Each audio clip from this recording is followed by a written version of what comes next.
Hey, you. Yeah. Yeah, you listening right now. Ever have those days? Or maybe even weeks where you just sort of don't feel like it. Hmm. Where the energy to, I don't know, tackle anything, even stuff you usually like, it's just gone. Oh yeah. That sense of being stuck. It's a really common feeling. And it's interesting how fast we turn on ourselves when it happens, isn't it?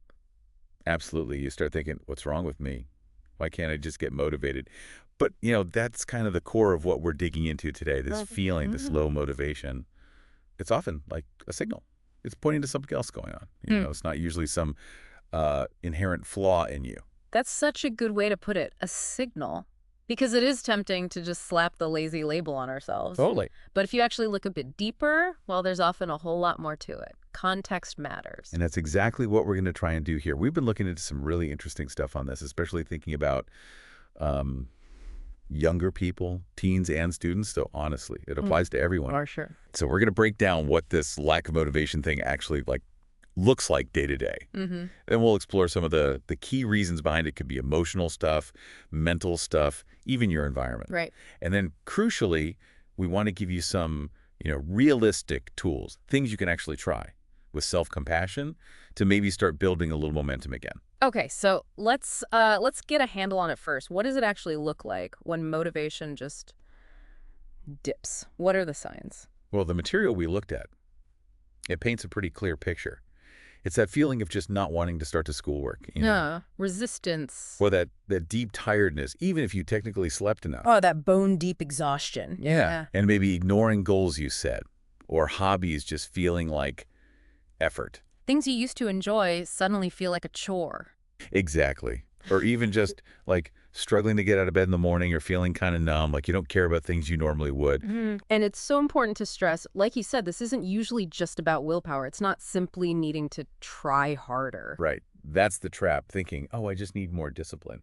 But what really came through was that this lack of motivation, it can be an indicator light, a sign something deeper needs attention. Yeah, absolutely. And if you think about our overall well-being, it just makes sense, doesn't it? Our minds, our bodies, they're connected. If one part is struggling, it's going to affect your energy, your drive. Okay, so let's unpack some of those deeper reasons then. What were some of the main underlying causes that kept coming up? Well, a really significant one is mental health.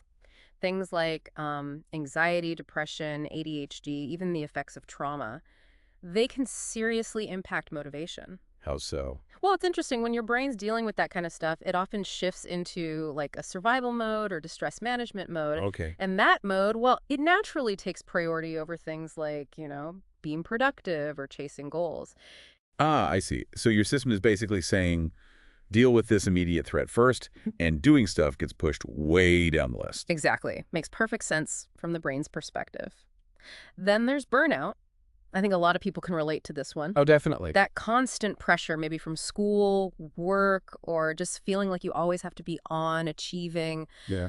it just leads to this state of being completely wiped out emotionally and physically. Yeah, just depleted. And when you're that exhausted, motivation is often one of the first things to go offline. Yeah, no kidding. That feeling of having absolutely nothing left in the tank.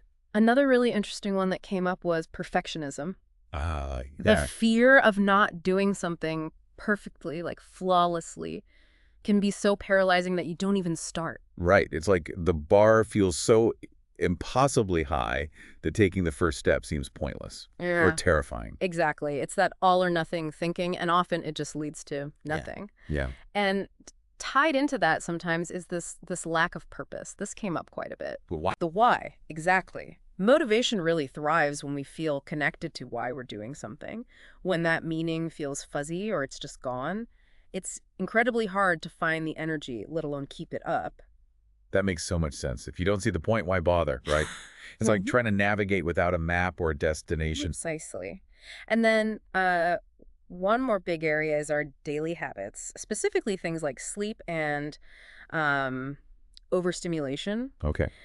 being on screens late at night, not getting enough actual rest, and just the constant barrage of information from, well, everywhere these Yeah, days. the digital noise. Right. It can seriously drain our cognitive resources, our focus, our energy for actually doing Like things. our brains are constantly running a marathon in the background, and then we wonder why we don't have energy left for the actual tasks we want to do. Yeah, it's completely unsustainable long term. So given all these potential routes, you can see why low motivation feels different for everyone and why it happens. And the sources we looked at, they really brought this home by sharing some of the thoughts and feelings people, especially younger people, actually express when they're in that state. Yes, those really hit me. Things like, I don't even know where to start. That feeling of just being totally overwhelmed, Yeah, paralyzed by the scale of it. or that really tough one, what's the point? Nothing matters anyway, which Yeah. ties right back to that lack of purpose we were just talking about. Absolutely. And then there's the comparison thing that often pops up. Everyone else seems so motivated. Why can't I be like them? Ugh, yeah. Social media doesn't help there, does it? Seeing everyone's highlight reel. Not at all. It makes it so easy to feel like you're falling behind or that Yeah. something's wrong with you specifically. And then the guilt kicks in, that feeling of, I should be doing more. I feel bad that I'm not. That self-blame cycle. It's really common. And maybe the most poignant one was, I want to care, but I just don't. Yeah. That disconnect, knowing you should feel invested, but the feeling just isn't there. It really captures that internal struggle. Hearing those phrases, it just really drives home that point we made earlier. If you feel this way, you are so not alone. This is a shared human thing. Exactly. And just knowing that, just acknowledging it can be a huge first step toward being a bit kinder to yourself. Okay, so we've looked at the what and the why. Let's talk about the how. How can we start to maybe rebuild some momentum? Yeah. The sources had some really practical tools. Yes, and I liked how grounded they were. The first big one is about starting small, like really small. Micro actions. Micro actions, exactly. The idea isn't some huge transformation overnight. It's about focusing on one tiny step, even when you feel zero motivation. So like, if you want to exercise, maybe the step is just putting on your shoes. Or if you have to write something, just opening the notebook or the document. Right. The key insight here is that action often precedes motivation. You don't always have to wait to feel motivated to start. Sometimes doing the tiny thing creates a little bit of motivation. Okay, action first, feeling might follow. I like that. Yeah, it flips the usual script. And another great little trick is the 5-minute rule. Ah, yeah, I've heard of this. The commitment is just 5 minutes. Tell yourself, I'll just work on this dreaded task for 5 minutes. That's it. Makes it way less daunting, doesn't it? 5 minutes feels manageable. Totally. And what often happens is once you've started breaking that initial inertia, it's easier to keep going. But even if you stop after 5 minutes, hey, you did 5 minutes. Right, you still showed up.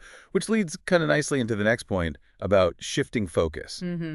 Celebrating progress, not perfection. Yes. Instead of beating yourself up because it wasn't perfect or you didn't finish, acknowledge the effort. Did you try? Did you do something, even for a little bit? Yeah. That's the win. It's about rewarding the act of showing up for yourself, being kind about the effort. And I thought this next idea was really clever. The done list. Ah, yeah, instead of the to-do list. Exactly. So instead of that list that just seems to grow and stare menacingly at you, Yeah? you write down things you have done. And it can be anything. Brushed your teeth, write it down, drank some water, done list. Sent that one text, done list. Went to class, done list. And the power in that is it gives your brain concrete proof that you are actually doing things. When you feel unmotivated, your brain tells you you're doing nothing. This list directly counters that. It's like tangible evidence of your effort, however small, gives you a little boost. Exactly. Small wins build momentum. And then circling back to what we discussed earlier, reconnecting with your why. Right, that purpose piece again. Yeah, taking a moment to actually think about why you want to do a certain thing. What's the deeper reason? Is it about future goals, feeling good about yourself, building self-trust? Getting clear on that personal meaning can really help fuel things when the initial resistance is high. Definitely. It provides that underlying drive. And finally, a really important one in our world today. Limit the comparison game. Oh, huge. Especially with social media. Yeah. It's so easy to scroll and see what looks like everyone else crushing it while you feel stuck. But the sources reminded us everyone's got their own stuff going on. Different energy, different challenges, different timelines. Your journey is yours. Comparing it is just counterproductive. Totally. It usually just makes you feel worse and less motivated. Okay, so those are great strategies for building momentum. Hmm. But let's be real, there are going to be days when even a micro action feels like climbing Everest. What then? And that's okay. It's so important to acknowledge that those days happen, and it doesn't mean you failed. The source has had some really compassionate advice here. First, rest intentionally. Intentionally. How's that different from just like collapsing on the couch? Well, it's about making a conscious choice to do something restorative without guilt. So, yeah, maybe it is watching a favorite show or listening to music or journaling, but you do it as an act of self-care, not as a sign of defeat. Okay, so it's reframing the rest as necessary, not lazy. Exactly. And tied to that is just being kind to yourself on those days. Reminding yourself that your worth isn't tied to your output. A low energy day doesn't make you less valuable. That's a hard one for a lot of us, I think, but so important. Definitely. And another suggestion was to reach out. Tell someone you trust.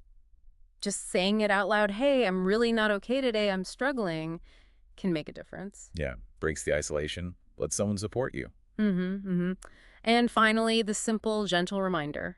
Try again tomorrow. Right. Not everything has to happen today. It takes the pressure off. Tomorrow is a new chance. I really like that. It allows for fluctuation, for being human. Exactly. And to kind of wrap things up on a practical note, the sources included some really nice motivation affirmations, short phrases you can use. Yeah, these were great, like little mental resets. Yeah, things like, my effort counts even when the results are small.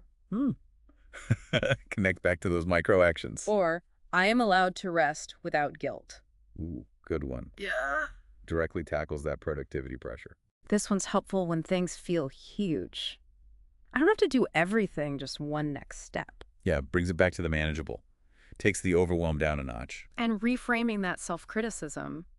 I am not lazy. I am learning to move through what I feel. That's powerful. Shifting from judgment to process. And finally, a core truth.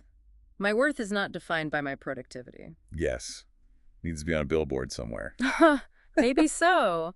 But yeah, saying these to yourself, even just thinking them, can really help shift your internal perspective over time. So I guess as we wrap up this deep dive, the big message, the main takeaway, seems to be you are not your most unmotivated moments. Absolutely. You're not defined by those times you feel stuck. You're someone who's figuring things out, who's making an effort, who's growing, even when, maybe especially when, it doesn't feel like it. Yeah, and even on those days where it feels like you're just treading water, just standing still, remember that you're still on your journey. You're still moving forward just by being here. That's a really comforting thought to end on. Thanks for digging into all this. Yeah, it's been a great conversation. Really important stuff.